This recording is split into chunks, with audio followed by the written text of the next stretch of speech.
بسم الله الرحمن الرحيم.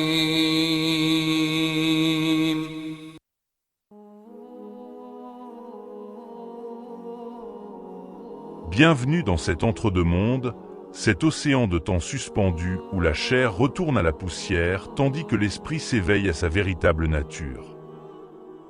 C'est ici que commence la traversée silencieuse qui sépare votre dernier soupir de l'appel final de la résurrection.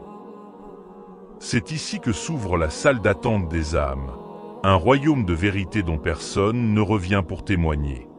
Une dimension hors du temps, où votre solitude n'est qu'une apparence, et où chaque instant vous prépare au face-à-face final. Imaginez un instant que le tumulte du monde s'éteigne brusquement. Le vacarme des villes, les rires de vos proches, le souffle même du vent, tout s'évapore pour laisser place à un silence d'une densité absolue. C'est le moment où la terre, cette mer qui vous a porté, se referme sur vous. Votre famille s'éloigne, leurs pas s'étouffent dans le lointain, et le dernier lien avec le monde des vivants se rompt. On vous croit mort, figé dans le néant, mais la vérité est bien plus vaste, bien plus épique. Ce que vous entamez n'est pas une fin, c'est une épopée invisible, un voyage au cœur des ombres et de la lumière. Vous n'êtes pas endormi, vous n'êtes pas dans l'oubli. Vous êtes plus conscient que vous ne l'avez jamais été, car les voiles de l'illusion terrestre viennent de tomber. Vous franchissez alors le seuil de l'invisible, cette frontière sacrée où les heures n'ont plus cours et où chaque seconde pèse le poids d'une vie entière. C'est le vestibule de l'éternité, le pont de l'âme tendue entre le monde qui s'efface et le jour qui se lève. Le voyage commence par la première étape, la descente. C'est une plongée vertigineuse où l'âme, un instant libérée, est ramenée à sa demeure d'argile. Mais ce retour n'est pas une vie telle que vous l'avez connue. C'est une perception nouvelle, transcendante. Vous entendez le froissement des vêtements de ceux qui s'en vont, vous percevez le poids de chaque grain de sable. Et c'est là, dans cette solitude que l'on croit totale, que la première rencontre a lieu. Ce n'est pas un étranger qui vient à vous, c'est le miroir de votre propre existence. Si votre vie fut un tissage de bonté, de prières sincères et de mains tendues, une présence surgit de l'obscurité. Elle est d'une beauté que les mots ne peuvent décrire, vêtue d'un blanc plus pur que la neige, exhalant un parfum de musc qui semble venir d'un autre monde. Son sourire est un baume pour votre peur. Quand vous lui demandez, la voix tremblante, qui elle est, elle vous répond avec une douceur infinie qu'elle est l'incarnation de vos bonnes actions. Elle est votre compagne fidèle, celle qui ne vous trahira jamais, prête à veiller sur vous jusqu'au bout des temps. Mais pour celui qui a gaspillé ses jours dans l'arrogance et l'oubli de l'essentiel, cette rencontre est un cauchemar éveillé. Une silhouette sombre, aux traits déformés par la haine, rampe vers lui. C'est le poids de chaque mensonge qui prend forme et lui siffle qu'il ne pourra plus lui échapper. Alors que l'âme s'imprègne de cette réalité, le sol lui-même semble vibrer pour la deuxième étape, l'interrogatoire. Ce ne sont plus des pas humains que vous entendez, mais l'approche de forces fondamentales. Deux êtres de majesté et de terreur, Munkar et Nakir, déchirent le voile de votre tombe. Leurs voix ne sont pas des sons, ce sont des tonnerres qui ébranlent les fondations de votre être. C'est le moment où la mémoire ne peut plus tricher. Ils vous posent trois questions cruciales. Qui est ton Seigneur? Quelle est ta religion? Qui est ton prophète? Pour l'âme qui a vécu dans la lumière, les réponses jaillissent du cœur comme une source naturelle. Mais pour l'insouciant, la langue devient de plomb. Il cherche ses mots dans un esprit vide, alors que le silence des anges devient une sentence. L'épopée se poursuit par la troisième étape, l'expansion ou la constriction.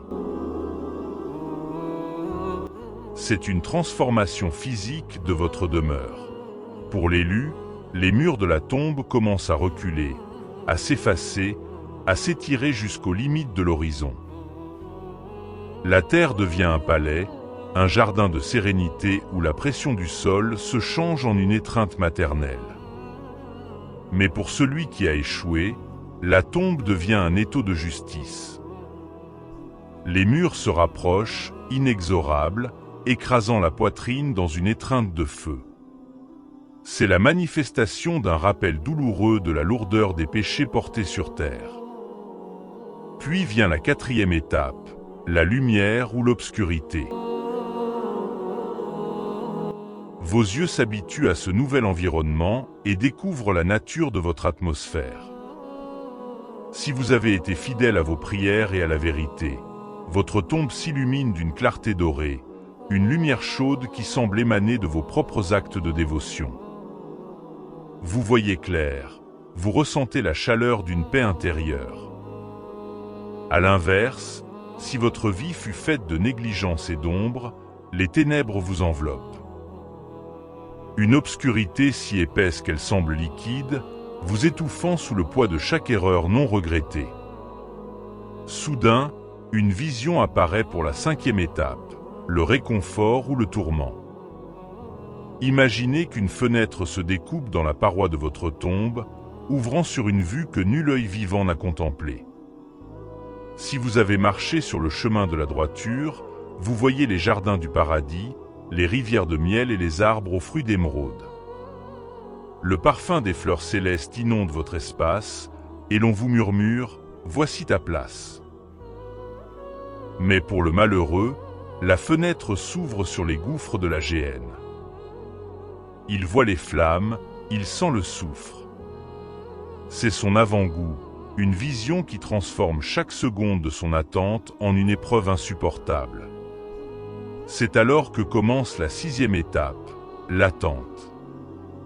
Le temps n'est plus cette ligne droite que nous suivons sur nos horloges. C'est une dimension élastique façonnée par l'état de votre âme. Pour le juste, les siècles passent comme une sieste légère par un après-midi d'été. 800 ans semblent être quelques instants de repos paisible en attendant le grand jour. Mais pour celui qui subit le châtiment, chaque seconde est une éternité. Le temps se fige et se sature de douleur, rendant l'attente plus lourde que les montagnes. Les âmes sont là, suspendues dans cette salle d'attente cosmique, vivant les conséquences de leurs choix passés. Enfin, l'épopée atteint son apogée avec la septième étape, la résurrection. Un son, plus puissant que toutes les explosions stellaires, déchire l'invisible. C'est le souffle d'Israfil dans la trompette. La terre rejette ses secrets, les montagnes s'envolent comme des flocons de laine, et vous vous relevez. Vous sortez de la poussière dans l'état exact où vous avez quitté ce monde. Le croyant se lève avec la lumière sur son visage, prêt à rencontrer son Créateur. Le rebelle se lève dans la terreur, réalisant que son attente n'était que le prologue d'une réalité encore plus vaste. Des milliards d'êtres se dressent ensemble, pieds nus, dénués de tout, mais n'ayant Dieu que pour l'horizon où la justice divine va enfin s'établir. Cette épopée n'est pas une simple histoire pour effrayer les cœurs. C'est un rappel de la valeur de chaque souffle que vous prenez en ce moment même. Chaque prière, chaque parole de vérité est une pierre que vous posez pour votre demeure invisible. Si vous voulez la lumière là-bas, soyez la lumière ici. Car le voyage est certain, la route est tracée, et votre épopée personnelle a déjà commencé. Ne laissez pas le monde vous faire oublier que demain, vous serez le héros de ce récit, seul face à l'immensité de vos actes. Préparer cet instant, c'est donner un sens à l'éternité. Merci d'être resté jusqu'au bout. Si cette vidéo vous a éclairé, n'hésitez pas à vous abonner dès maintenant pour ne rien rater. Et cliquez sur les vidéos affichées pour continuer à explorer. Portez-vous bien et à très bientôt.